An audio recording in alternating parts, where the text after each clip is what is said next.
pumunta po ako sa barangay hall, tapos sana hihingi ako ng tulong para makagamit kami ng ambulance. Pagdat po doon, nag-i-email na po sila, tapos yung mga tanod natutulog. Oh, Tapos, nag-EML, opo. Mobile Legend. Yes po. Lahat sila? Okay, ayan, may picture tayo. Okay, so yan ang po nabutan nyo, nag-EML, tapos meron sa isa doon sa medyo madilim, ano yun, natutulog? Doon sa kwarto po, natutulog po yung dalawa, tatlo po yun nasa nag-EML, yung volunteers po, tapos yung isa naka-BTSO na damit po. Okay. Barangay po lang ba ito? So, isa nag-EML, tapos lahat tulog. So, ano po? Tatlo po. Tatlo ang nag-EML po, doon sa labas. Tatlo nag-EML, tapos yung iba tulog. So, nung nadatan niyo po sila na ganun po yung ginagawa nila, ano pong inyong naging reaksyon? Sabi ko, pwede po bang makigamit ng ambulance kasi may emergency kami. Tapos sabi nila, hindi po kami pwede mag-transport pag wala pong walang reservation sa hospital. Tapos, Kailangan daw may reservation sa hospital, may tawag, may abiso Opo. sa hospital na parating na yung pasyente. Pwede naman kung gusto nila, emergency yan.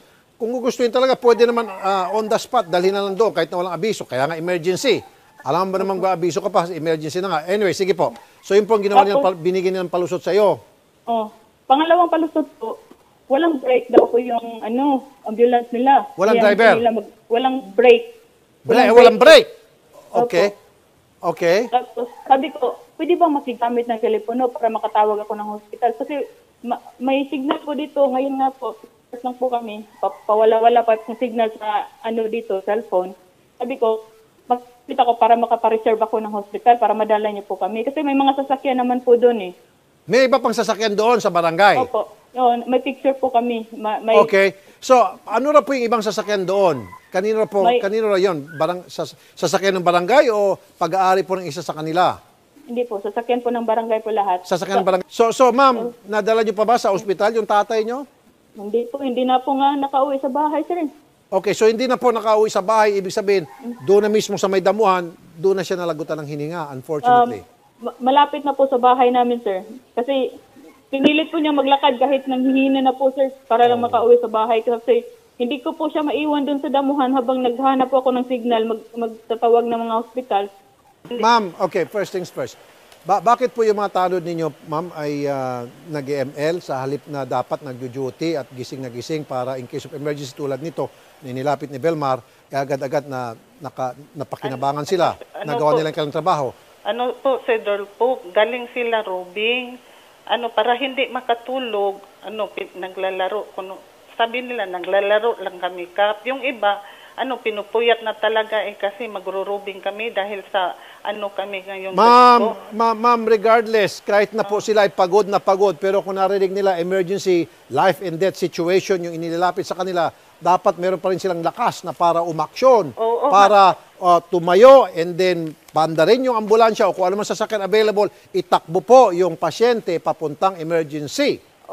Sir Dulpo, kasi sa Cebu City, sabi sa EOC, tatawag muna kami ng mga hospital, hindi muna kami tatakbo. Pa kami sa mga ospital? Ma'am, I don't think so. Sorry ma'am, hindi ako healthcare worker at hindi po ako doktor, hindi ako nurse, hindi ako ambulance worker. Pero if it's an emergency, you don't need to call the hospital na para makipag-appointment. Siguro, on the way, papunta sa hospital, magtawag ka na, mag-prepare kayo dyan, parating na kami dyan, pang-unang lunas lang naman ma'am, importante doon. Hindi mo naman agad-agad na kailangan gamutin yung pasyente. Pang-unang lunas, kaya nga po emergency.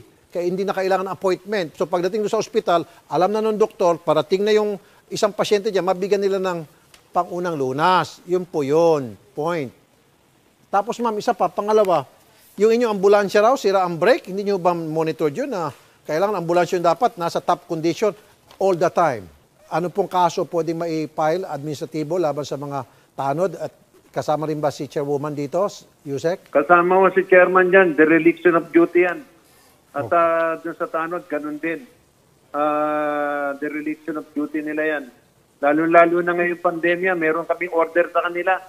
Lalo-lalo na sa ating mga tanod, punong barangay health emergency response team, na dapat nakatutok sila dyan. Lalo-lalo na pagka-pasyente sa barangay. Kung merong ambulansya yan, at hindi sila nakaresponde at napabayaan yan, malaki magiging kasalanan ni Kapitan dyan at saka ng yung mga barangay tanod. Okay, Yusek, ang sabi ni Kapitan, yung ano namin, yung sasakyan ng ambulansya, yung ambulansya namin, sira yung brake pads at nag-order pa kami ng brake pads. Kung sira ang brake pad niya, hindi gumawa siya ng paraan, pwede naman siya makipag-coordinate sa ibang barangay. O kaya sa syudad, o kung saan mga, dahil unang-una, dapat, kamukha nito sa fight natin sa COVID-19, merong direct coordination ang barangay sa kanilang mga city health office o municipal health office, most especially sa mga pasyente ng COVID. At saka di ba dapat, sir, ang ambulansya at all times in good, perfect condition. They make sure of Correct. that. Tama yun. Parang CCTV yan. Dapat ang ginastusan nila ng malaki yan, dapat pag nasira, antimano, pinagagawa nila agad, lalo-lalo na sa panahon ngayon ng pandemya at alam niyo naman na mayat-maya ay meron tayong emergency. Okay. So therefore, ito pong mga tanod, saka si Chairwoman, may liability din po, admin case. Malaking liability nila dyan. Okay, sige po. Napakalaki ng liability ng mga barangay natin ngayon. Yusek, Lalo na din sa COVID natin. Ilalapit po namin, Yusek, itong problema sa Cebu. Salamat po, Yusek. Sige, ilapit nyo sa akin para mapadalan ko agad ng show cause order at mapa-explain ko si Kapitan at saka yung mga barangay tanod. Salamat itong kababayaan na to. Salamat po, Yusek Martin Dinion, DILG. Magandang umaga po, sir, Yusek.